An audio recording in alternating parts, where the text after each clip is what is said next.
औज़ुबिल्लाहिमिनश्शैतानिर्रजीम बिस्मिल्लाहिर्रहमानिर्रहीम। मैं हूँ किंज़ा और आज हम स्टार्ट करने जा रहे हैं अपने MTH 603 का लेक्चर नंबर 27 का पार्ट 2।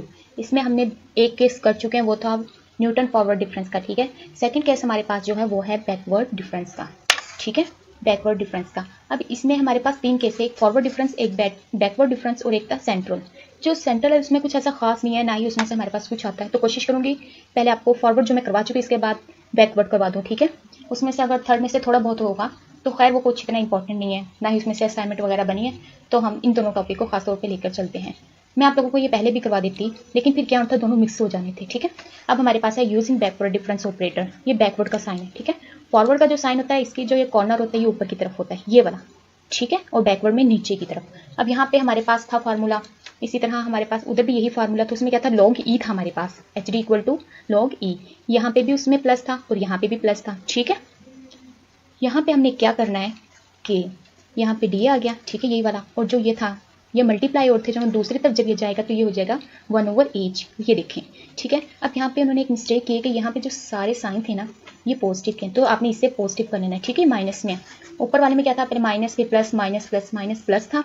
ठीक है, उसमें भी यही फार्मूला था, फॉरवर्ड डिफरेंस में भी बैकवर्ड में भी यही फार्मूला था, लेकिन इसमें डिफरेंस क्या है, उसमें इधर प्लस प्लस थी। ठीक है, और जो बैकवर्ड डिफरेंस है यहाँ पे माइनस आया। ठीक है, और यहाँ पे क्या था, पहले माइनस था फिर प्लस था। फॉरवर्ड डिफरेंस की बात करी हूँ इधर। ठीक है, फिर माइनस फिर प्लस, और बैकवर्ड डिफरेंस में क्या है कि सारे जो यहाँ पे साइन आएंगे ये हैं पॉजिटिव। ठीक है, यहाँ पे दोनों में डिफरेंस बन गया। अब क्या है कि वी कैन इजीली वेरीफाई। अब हमारे पास जो डी था, हमने डी का लिया स्क्वायर, 1/h स्क्वायर हो गया। ठीक है, और यहाँ पे क्या आया कि डेल्टा था, बैकवर्ड डिफरेंस था, बैकवर्ड डिफरेंस का स्क्वायर आया, प्लस फिर इसका क्यूब आ गया।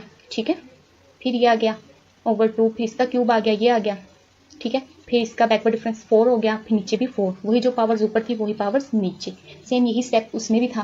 ठीक है, इसके बाद हमने क्या किया, अब हमने स्क्वायर ले रहे हैं ना, हमने क्या करना है, कि डी को ना डी से मल्टीप्लाई करना है। ठीक है, ये हमने एक दफ़ा ऐसे लिख दिया, ये तो हो गया क्योंकि इसमें तो किसी के साथ मल्टीप्लाई नहीं होना था, सो ऐसे ही आ गया। ठीक है, अब हमने इसको दोबारा इसी के साथ, मतलब ये डी की वैल्यूज़ थी ना, तो इसी को इसी के साथ ही मल्टीप्लाई करेंगे। तो पहले बैकवर्ड डिफरेंस को बैकवर्ड के साथ, बैकवर्ड डिफरेंस का स्क्वायर आ जाएगा, फिर इसको इसके साथ, फिर बैकवर्ड डिफरेंस का क्यूब ओवर 2 हो जाएगा। ठीक है, फिर इसको हमने इसके साथ, फिर इसको इसके साथ, इस तरह ये चलता जाएगा, फिर इसी को इसके साथ, फिर इसको इसके साथ। ठीक है, इस तरह ये चलता जाएगा हर एक एक वैल्यूज़ को।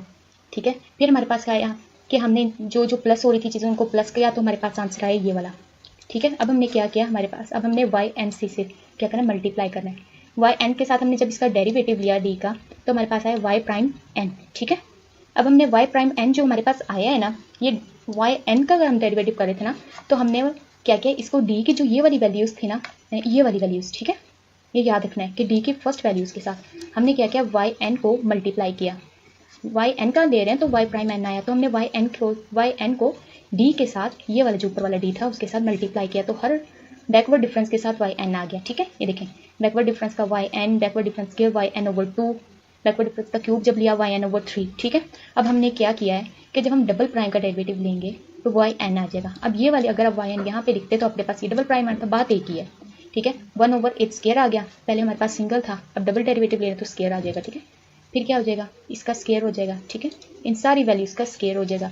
जब हम अगर इसका स्क्वायर ले रहे हैं, इसका मतलब हम डी को ना डी के साथ मल्टीप्लाई कर रहे हैं। ठीक है, जब हमने डी को डी के साथ मल्टीप्लाई किया, पहले हमने इस वैल्यू को इसके साथ किया, इस वैल्यू को इसके साथ किया, फिर इस वैल्यू को उठा के इसके साथ किया। ओके, फिर हमने क्या किया, फिर हमने इसको इसके साथ किया, इसको इसके साथ, इसको इसके साथ, फिर इसको इसके साथ, इस तरह जो मल्टीप्लाई का हमारे पास रूल होता है।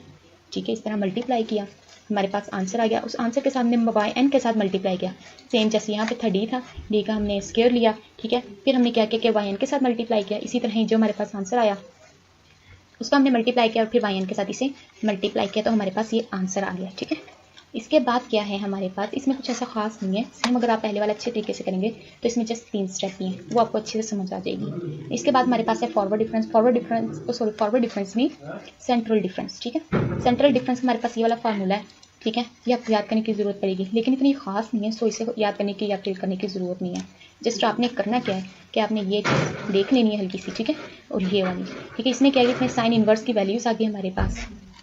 सो अगर आप कहेंगे तो मैं थर्ड टॉपिक सब बना दूंगी, अगर मैं दोनों टॉपिक के साथ, अगर दोनों टॉपिक एक साथ ही बना देती ना, तो आप लोगों को फॉरवर्ड और बैकवर्ड में डिफरेंस डिफरेंस जो था वो भूल जाता है, ठीक है ना। इसलिए मैंने कोशिश की कि पहले फॉरवर्ड डिफरेंस ना दूँ फिर बैक टू डिफरेंस। उम्मीद है कि आप लोगों को समझ आई होगी। अगर नहीं समझ आई, कहीं से कोई प्रॉब्लम है तो आप मुझसे नीचे कमेंट में पूछ सकते हैं। नेक्स्ट टॉपिक तक के लिए रखिएगा अपना ख्याल। अल्लाह हाफिज़।